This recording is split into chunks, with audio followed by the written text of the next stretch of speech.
Welcome back to my channel. நான் உங்கள் VJ. இன்றைக்கு எங்கே போய் கொண்டிருக்கோம்னு சொல்லிச்சுன்னா கல்லணைக்கு போய் கொண்டிருக்கேன்.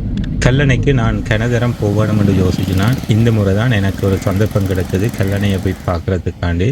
கல்லணையில் முதல் தொடக்கம் கார் பார்க் பண்ணின உடனே கல்லணை கால்வாய் என்ற இந்த கால்வாய் கடந்து தான் நாங்கள் கல்லணையை போய் பார்ப்போம்.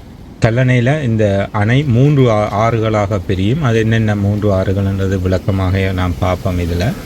இது எங்கே இருக்குன்னு சொல்லி சொன்னால், இந்த கல்லணை வந்து திருச்சி மாவட்டத்தில் அருகில் இருக்குது. அதாவது தஞ்சாவூர் மாவட்டத்தில் புதலூர் என்ற இடத்துல தான் இந்த கல்லணை இருக்குது. இந்த கல்லணையை திருச்சியின் அகண்ட காவேரி என்றும் பலராலும் சொல்லப்படுகின்றது.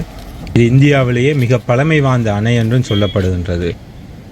இந்த கல்லணை எங்கே இருக்குன்னு சொல்லி சொன்னால், உங்களுக்கு சிம்பிளாக சொல்ல போனால் திருவரங்கம் என்ற ஆட்டுத்தீவு இருக்குது. அது அந்த திருச்சியில் இருக்குது. அங்கே தான் திருவரங்கம் கோயில் இருக்குது. மற்றது ஜம்புகேஸ்வரர் கோயில் இருக்குது. அந்த இடத்தை தான் சொல்கிறது திருவரங்கம் ஆட்டுத்தீவுன்னு சொல்லி. ஆட்டுத்தீவுன்ற தொடக்கத்தில் காவேரி ஆறு, அதை சொல்கிறது முக்கொம்புன்னு சொல்லி. முக்கொம்பில் வடபுறமாக பிரிகிறது கொள்ளிடமும், தென்புறமாக பிரிந்து செல்வது காவேரியும் என்று சொல்லப்படுகின்றது. இந்த ஆறு காவேரி வந்து அந்த இடத்துல 2 ஆறுகளாக பிரியப்படுகின்றது. அந்த இடத்துல ஆங்கிலேயர் என்ன செய்தார்கள் என்று சொன்னால், மேலணையை காட்டினார்கள். மேலணை காட்டினா போல் அந்த கொள்ளிடத்தில் வர்ற தண்ணி அதில் நிப்பாட்டப்பட்டு அதில் ஒரு அணை மாதிரி இருக்குது. மீதி தண்ணி காவேரிக்குள்ள வரும். இந்த ஆறு காவேரி ஆறானது உள்ளாறு என்றதான் கொள்ளிடம், காவேரி, வெண்ணாறு, புது ஆறு என்று 4 ஆறுகளாக இந்த கல்லணை அடியில் பிரியுது. மற்றது உள்ளாறு என்று சொல்லப்படுற அந்த உள்ளாறு மீண்டும் கொள்ளிட ஆறோட இணைகிற இடம் தான் இந்த இடம். ஸோ இப்போ நீங்கள் பார்க்குறது வெண்ணாறுக்கு மேலால் தான் நான் இப்போ நடந்து கொண்டிருக்கேன். முதல் வந்தது கல்லணை கால்வாய், அதைத்தான் சொல்கிறது புது ஆறுன்னு சொல்லி. மற்றது அங்கால இருக்கிற காவேரிக்குள்ளால் இப்படி நடந்து போவோம். இந்த காவேரியில் தண்ணி திறந்து விடையில் காவேரிக்குள்ளால் நான் நடந்து போகிற வீடியோ இதில் வரும். பேருந்து நாங்கள் உள்ளாறு கொள்ளிடத்தையும் போய் பார்ப்போம். கொள்ளிடத்தில் வந்து தண்ணி திறந்து விடையில் கொள்ளிடத்துக்கு நார்மலாக மேலணையிலேருந்து தண்ணி திறந்து விட்டால் தான் அதால் வரும். அங்கே எங்கேயாவது நீர்ப்பாசனம் தேவைன்னு சொல்லி சொன்னால் அதை திறந்து விடுவேன் அல்லது திறந்து விட மாட்டேன். ஸோ அதுகளை பற்றி நான் உங்களோட விரிவாக கதைக்கிறேன். வாங்க என்ன அடுத்ததாக என்று சொல்லி பார்ப்போம். இந்த விடயத்தை உங்களோட முதலே பகிர்ந்து கொள்றதுக்கு விரும்புகிறேன். என்னென்னு சொல்லி சொன்னால், பாசன காலத்தில் காவேரி, வெண்ணாறு, புதுவாறு இந்த 3 ஆறுகளும் திறந்து விடப்படும். 3 ஆறுகளுக்கும் தண்ணி எப்போவுமே போகிற மாதிரி திறந்து விடப்படும். இப்போ நீங்கள் பார்க்க தெரியுது, இது வந்து வெண்ணாறு கல்லணை கால்வாயும் திறந்து இருக்குது. அதே மாதிரி காவேரியும் கொஞ்சம் திறந்து விட்டுருக்கேன். ஆனால் வெள்ள காலத்தில் மட்டும்தான் கொள்ளிடத்துக்கு தண்ணீர் போகிற மாதிரி கல்லணையை திறந்து விடப்படும். அதாவது வெள்ள காலத்தில் இங்கே வந்து தண்ணி கூடிச்சதோண்டா வெள்ளப்பெருக்கு ஏற்படும். அந்த முழு தண்ணியும் கல்லணைக்குள்ளால் பாஸ் பண்ணி நேராக கடலில் போகிறவனுக்கு திருப்பி விடப்படும். அதால் கல்லணை இப்போ திறந்தில்லை. இப்போ நீங்கள் பார்க்குறது தான் காவேரி ஆறு. காவேரி ஆறை பாருங்க, திறந்து விட்டுருக்கீங்க. காவேரி ஆற்றுல தண்ணி போய்கொண்டே இருக்குது. காவேரி ஆற்றை நான் கிட்டடியில் போய் இந்த அணை எப்படியெல்லாம் கட்டியிருக்கீங்கன்னு சொல்லி பார்ப்போம். இந்தளவு தண்ணியை நீர்ப்பாசனத்துக்கு தான் போய் கொண்டிருக்கு. அங்கால ஏதாவது பயிர்கள் செய்வினே, அந்த பயிர்களுக்கு தண்ணியாகத்தான் இது போகுது. இந்த கட்டிடங்கள் எப்படி இருக்குன்னு சொல்லியும் அது வரலாறுகளை பற்றியும் நாங்கள் பார்ப்போம். நீங்கள் தஞ்சாவூர், கும்பகோணத்துக்கு போனீங்களோன்னா பார்க்கே எல்லா இடத்துலையும் பசுமையாக விவசாயம் செய்திருப்பின. விவசாய பூமி இது. அந்த பூமியில் இந்த தண்ணி போகிறதால நிலத்தடி நீர் கூட மேலே இருக்குது. மேலே இருக்கிறது மட்டுமல்லாது விவசாயம் கணக்க செய்கிறார்கள்.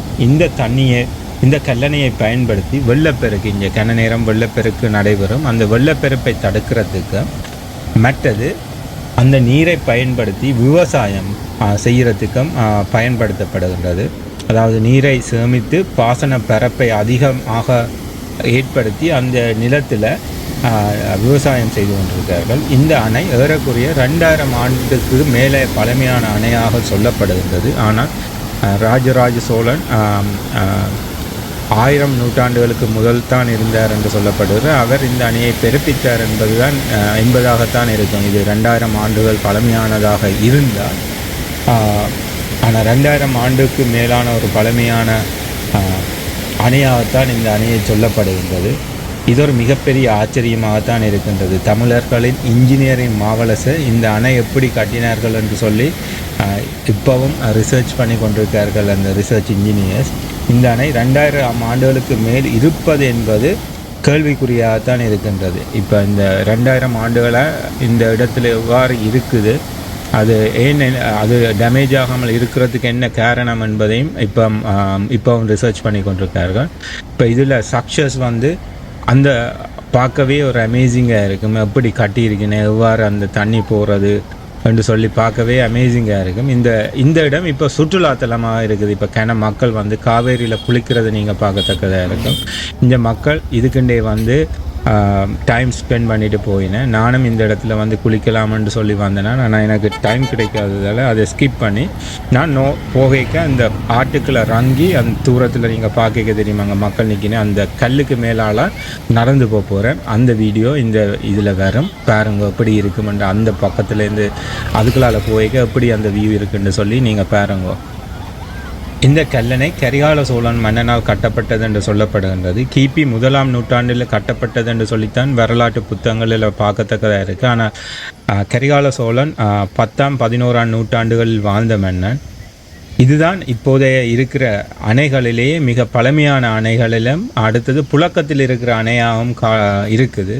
இது உலகத்திலேயே மிக பழமையான நீர்ப்பாசன திட்டம் கொண்ட அணை, நீர்ப்பாசனத்திற்கான அணை என்று சொல்லப்படுகின்றது. அணையின் அடித்தளம் மணலில் அமைக்கப்பட்டு இந்த கல்லணையை கட்டிய பண்டைய தமிழர்களின் தொழில்நுட்பம் எவ்வாறு இருந்தது, அதை எவ்வாறு பெருமை சேர்க்கப்படுது என்று சொல்லித்தான் நாங்கள் இப்போ பார்க்க வேணும். கல்லணையின் நீளம் 1080 அடியும் அகலம் 66 அடியும் உயரம் 18 அடியும் ஆகும். இப்போ நாங்கள் உள்ளாரை நோக்கி போகின்றோம். உள்ளாறு தான் கொள்ளிடம் உள்ளாறு கொள்ளிடத்தோடு சேரும். இந்த இந்தியாவில் இருக்கிறது ரைட் ஹேண்ட் சைடு இருக்கிறது கொள்ளிடம். காவேரியில் இருந்து வர்ற தண்ணி சேர்ற இடம் இது உள்ளாறு. நேர போய் கொள்ளிடத்தோடு சேரும். கொள்ளிடத்தின் பெருசு நீங்கள் பாருங்க எவ்வளோ பெருசாக இருக்குன்னு சொல்லி. இந்தளவு தண்ணியும் கொள்ளிடத்தோடு சேரும். வெள்ளப்பெருக்கில் இதால் வர்ற தண்ணி ஃபுல்லாக கொள்ளிடத்தில் சேர்ந்து நேராக அடுத்தடுத்த இடங்கள் அணைகளுக்கு போய் நேராக கடலுக்கு போகும். கூடிய தண்ணி வந்துச்சுதோன்னா நேராக கடலுக்கு போகும். இப்போ கொள்ளிடம் வந்து க்ளோஸ் பண்ணியிருக்கு. கொள்ளிடத்தில் தண்ணி திறக்கையில் எக்ஸ்ட்ராவாக இருக்கிற தண்ணி மட்டும்தான் திறக்கப்பட்டிருக்குது. இந்த கொள்ளிடத்துக்கு கீழே பார்த்தீங்களோன்னா கொஞ்சம் தண்ணி இருக்குது. அதில் ஒரு ஆள் மீன் பிடிச்சு கொண்டிருக்கார். நான் இந்த கொள்ளிடத்துக்கு மேலால் நடந்து போய் அங்கேருந்து நடந்து வர போகிறேன். ஏனென்றா ஒரு வியூவை காட்டுறதுக்காண்டி. இந்த கல்லணையை பற்றி சில முக்கியமான விடயங்களை பற்றி நாங்கள் இப்போ பார்ப்போம். கல்லணை வந்து எப்படி கட்டினார்கள் என்றால் கல்லிலும் கனி மண்ணிலும் மட்டும் சேர்த்து கட்டப்பட்டது தான் இந்த கல்லணை. கல்லணை கட்டி முடிக்க 30 ஆண்டுகளுக்கு மேல் எடுத்ததாக சொல்லப்படுகின்றது. 12 அடி ஆழத்துக்கு கீழ்ப்பாறை ஒன்றின் மீது ஒன்றாக அடுக்கி கல்லணை கட்டப்பட்டதாகவும் பாறை இணைப்பு கனிமண் சேர்த்துத்தான் பயன்படுத்தி தான் கட்டப்பட்டதாக சொல்லப்படுகின்றது. 1839ஆம் ஆண்டு தான் இந்த கல்லணைக்கு மேலே இருக்கிற பாலங்கள் அமைக்கப்பட்டது. பாலங்கள் அமைத்தா போல எல்லா மக்களும் இதில் வந்து கல்லணையை எப்படி கட்டினார்கள் என்று பார்த்து பிரமிச்சு கொண்டிருக்கின்றார்கள். கல்லணை முடிவில் இந்த ஆட்டு முடிவில் நாங்கள் பார்க்க தெரியும். இந்த சிற்றூரில் இருக்கிற மக்கள் அவர்களுடைய பொருட்களை விற்று கொண்டிருக்கிறார்கள். அந்த பொருட்களில் எனக்கு வாங்குறதுக்கு தேவையான எந்த பொருளும் இல்லாததால் நான் திருப்பி போகிறேன். இப்போ நீங்கள் கடைசியாக பார்த்த வியூ எவ்வளோ பெரிய அணை கட்டப்பட்டிருக்கிறது அந்த காலத்தில்னு சொல்லி. இந்த அணையின் மெயின் பர்பஸ் நீர்ப்பாசனம், மற்றது வெள்ளப்பெருக்கை தடுப்பது. அந்த காலத்தில் மக்கள் வெள்ளப்பெருக்கால அவதியுறைக்க இந்த அணையை கட்டி கரிகால சோழன் அந்த துயரத்தை தீர்த்தார் என்று சொல்லப்படுகின்றது. கிபி 19ஆம் நூற்றாண்டில் ஆங்கிலேயர் ஆட்சியின் போது இந்த அணை புதுப்பிக்கப்பட்டதாக சொல்லப்படுகின்றது. அது எவ்வளவு தூரம் உண்மை என்பது எனக்கு தெரியல.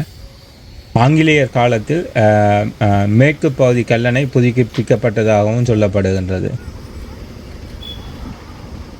இப்போ நான் உங்களுக்கு முதலே சொன்ன கணக்கு, நான் அந்த அணைக்குள்ளால் காவேரிக்குள்ளால் நடக்க போகிறேன். அது நடக்கிறதுக்கு எந்த வழியால் கீழே போகலாமான்னு பார்க்குறேன். இந்த இடத்துல மக்கள் குளித்து கொண்டிருக்கிறார்கள். நீங்கள் வந்தாலும் காவேரியில் குளிக்கிற மாதிரி வந்தீங்களோண்டா நல்லா ஃப்ரெஷ் தண்ணி, அங்கால அணையில் இருந்து வர்ற தண்ணி அப்படியே இங்கால நீர்ப்பாசனத்துக்கு போகுது. இந்த தண்ணி இப்போ பார்க்க உங்களுக்கு தெரியும், இது ஒரு மிகப்பெரிய ஆறு. அதில் கொஞ்சம் தண்ணி போகிற கணக்கு இருக்கும். ஆனால் போகிற தண்ணி கணக்க தண்ணி. நீங்கள் கிட்ட வந்து பார்த்தால் தான் தெரியும் எவ்வளவோ தண்ணி போய்கொண்டிருக்கிறது. ஆனால் மழை காலங்களில் இந்த இடம் ஃபுல்லாக தண்ணி அப்படியே ஓடிக்கொண்டிருக்கிறத பார்க்கத்தக்கதாக இருக்கும். இந்த இடங்களில் நீங்கள் குளிக்கவும் மேலாது. இப்போ நான் என்ன செய்ய போகிறேன்னா, இந்த பாறைகளுக்கு மேலால் இந்த காவேரியை கடந்து போகிறேன். காவேரியை கடந்து போய் அடுத்த கரைக்கு இந்த பாறைக்கு மேலால் நடந்து போகலாமான்றது தான் இப்போ நான் செய்ய போகிற விடயம். இந்த கரிகால சோழன் கட்டின அணையின் இந்த பக்கத்தில் வர்ற தண்ணிக்கு மேலால் நடந்து போகிறது தான் என்னுடைய இந்தியான் சேலஞ்ச். அதை எனக்கு செய்வ வேணும்னு ஒரு ஆசை இருந்தது. அப்போ அதை செய்ய போகிறேன். சில இடங்களில் தாழ்வமாக இருந்தது.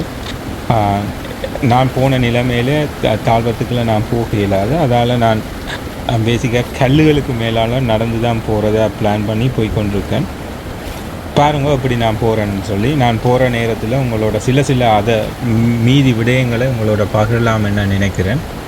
6 லட்சம் ஏக்கருக்கு மேலான இடங்களுக்கு இந்த பகுதியில் இருந்து தான் பாசன நீர்கள் சென்று கொண்டிருக்கின்றது. சாதாரண காலங்களில், அதாவது மழை பெய்கிற காலங்களில் காவேரி நீரின் ஆழமும் அதன் வேகமும் பெரிதாக அதிகரித்து கொண்டிருக்கும். அப்படி இருக்கேக்க இந்த இடத்துல வச்சுத்தான் அணையிலிருந்து அந்த வேகத்தை குறைத்து தண்ணியை கூட்டி அந்த வேகத்தை குறைப்பார்கள்.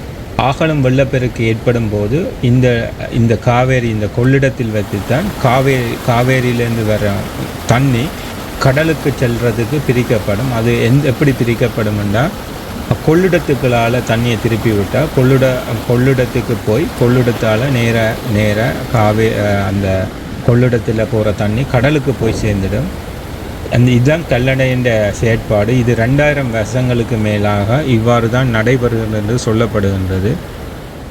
இப்போ பார்த்தீங்களோன்னா தெரியும், என் வீடியோ கணக்கை ஷேக் பண்ணி கொண்டிருக்கேன். நான் நடக்க பல இடங்களில் வைப்ரேட் பண்ணது, சில இடங்களில் உள்ளுக்கு விழுந்துட்டேன். அதால் என் வீடியோ நல்லா ஷேக் ஆகிருக்கு. இதில் உள்ள கருங்கற்களை பாருங்க, இதில் கால்கள் கைகள் பட்டிச்சு கொண்டாலே காயங்கள் வந்துடும்.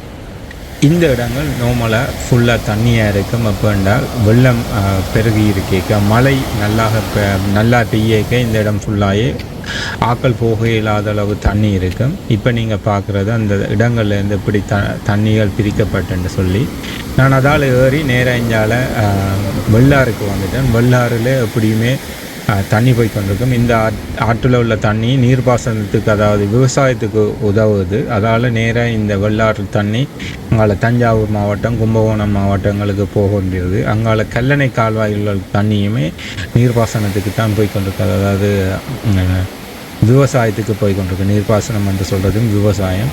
இப்போ நாங்கள் போய்கொண்டிருக்க இடத்துல கூட அங்கால ஒரு சந்தை இருக்குது. அந்த மீன் சந்தையில் மக்கள் மீன் விற்று கொண்டிருக்கிறத பார்க்கத்தக்கதாக இருக்கும். நீங்கள் நேராக லெஃப்ட் ஹேண்ட் சைடில் பார்க்குறது தான் காவேரி கோஆப்ரேஷனோ காவேரி அந்த நீர்ப்பாசனத்துறை.